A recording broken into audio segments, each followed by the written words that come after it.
कभी भी किसी जमात को, किसी तहरीक को, किसी तंजीम को, किसी नजरिए को ताकत की बुनियाद पे नहीं दबाया जा सकता। इस पे तो बर्रे सगीर की तारीख गवाह है। जिन जिन तहरीकों को डंडे के जोर पे दबाने की कोशिश की वो नहीं दबी, वो मजीद फली फूली। इदारों का और अवाम का आमने सामने आ जाना न ये मुल्क के मफाद में है, न कौम के मफाद में है, न ये इदारों के मफाद में है, न ये अवाम के मफाद में है, और इसके नताइज बहुत भयानक निकलेंगे। अगर सिर्फ कुचलने से जमातें और नजरिए खत्म हो जाते, तहरीक लब्बैक अब तक खत्म हो चुकी होती। बिस्मिल्लाहिर्रहमानिर्रहीम। गुज़िश्ता 2 दिन से पाकिस्तान के अंदर तहरीक इंसाफ की जानिब से अपने कायद मोहतरम इमरान खान साहब की रिहाई के लिए एक मुल्क गिर एहतजाज का सिलसिला जारी है। इब्तदाई तौर पर तहरीक इंसाफ की तरफ से ऐलान तो ये किया गया था कि डी चौक में यानी शहर इक़्तिदार के अंदर वो जुलूस लेके जाएंगे और वहाँ को अपना जलसा वलसा करेंगे और शायद खान साहब की बर्थडे जो है वहाँ मनाई जाएगी और उसके बाद फिर वापस पलट आएंगे।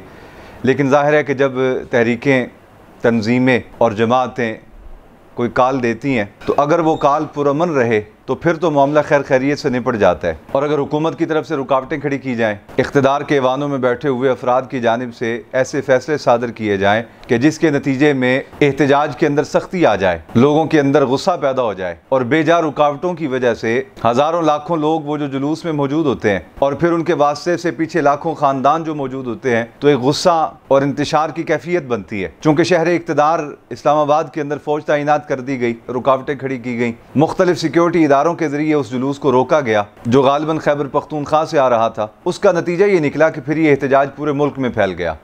अब इस वक्त लाहौर में और दीगर अजला के अंदर बहुत सारे मकामात से सख्त एहतजाज की, आवाम की इदारों के साथ झड़पों की रिपोर्ट सामने आ रही हैं। हमारे हल्के में भी इस वक्त तकरीबन पूरा हल्का जो है वो कंटेनर लगा के बंद कर दिया गया।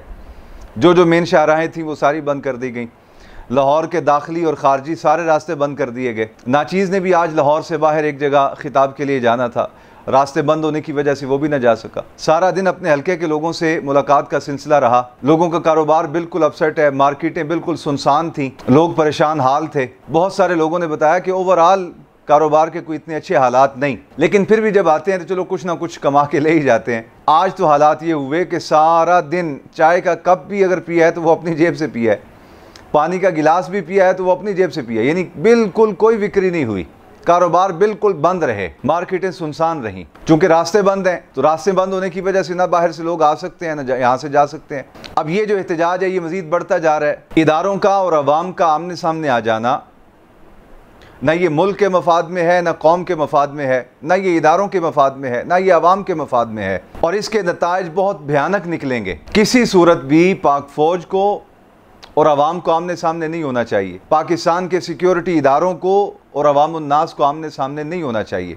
इस वक्त जो हालात बनते जा रहे हैं, कर्फ्यू की एक सूरत है। चूँकि ये सिलसिला 2 दिन से जारी है, इब्तदा तो इसकी इस्लामाबाद में थी। तहरीक इंसाफ ने इस्लामाबाद डी चौक में जाने का ऐलान किया था, तो जब रुकावटें पैदा की गई तो फिर गम व गुस्सा पूरे मुल्क में उसकी एक लहर सी फैल गई।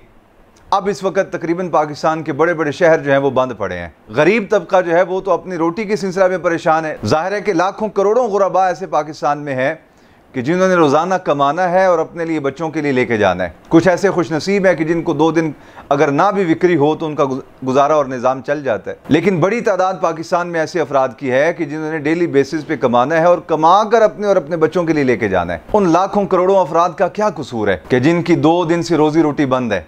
इसलिए मैं हुकूमत वक्त से, पाकिस्तान के काबिल फ़ख्र इदारों से ये गुजारिश करना चाहता हूँ कि ये रोज़ रोज़ का एहतजाज और इसके नतीजे में जो बेरोज़गारी, मुआशरे में इंतशार, ये सिलसिला ख़त्म होना चाहिए।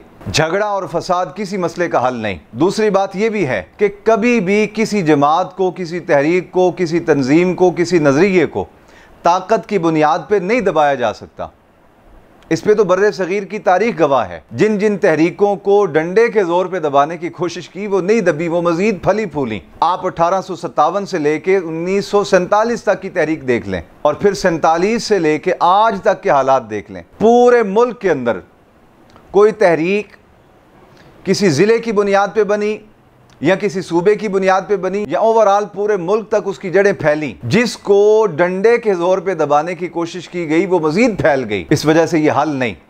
हल वो है जो मेरे कायद मिल्लत इस्लामिया इमाम शाह अहमद नूरानी सिद्दीकी रहमतुल्लाह अलैह बयान फरमाया करते थे, वो मुज़ाकरात हैं। मैं हुकूमत वक्त से और अपोजिशन जमात से और पाकिस्तान की मुक़्तदिरा से अर्ज़ कर रहा हूँ कि आप पाकिस्तान के बासियों की हालत ज़ार पर रहम फरमाएँ। लड़ाई झगड़े, एहतजाज, फसादात, जलसे और जुलूस के रास्ते को छोड़ के मुज़ाकरात की टेबल पे आइए, मुज़ाकरात कीजिए, मुल्क का अमन बहाल कीजिए, गरीब को 2 वक्त की रोटी आसानी के साथ खाने दीजिए, मईशत का पहिया चलने दीजिए। एहतजाज, गिरफ्तारियाँ, डंडे सोटे ये हल नहीं, हल मुज़ाकरात है। आप 1 साल के बाद करें या 10 साल के बाद करें या इससे ज़्यादा अरसे के बाद आप करें, हल मुज़ाकरात है। अगर सिर्फ कुचलने से जमातें और नज़रिए ख़त्म हो जाते तो तहरीक लब्बैक अब तक ख़त्म हो चुकी होती। आज भी तहरीक लब्बैक का पूरे मुल्क के अंदर वजूद पाया जाना और शानदार तंजीमी नेटवर्क होना इस बात की दलील है कि कुचलने से जमातें और तहरीकें और नज़रियात ख़त्म नहीं होते, वो मज़ीद फल फूल जाते हैं। इसलिए मैं पाकिस्तान की मुक़्तदर क़ुव्वतों से, हुकूमत वक्त से ये इल्तिमास कर रहा हूँ, आप बड़े लोग हैं, आपका तो निज़ाम चल जाता है,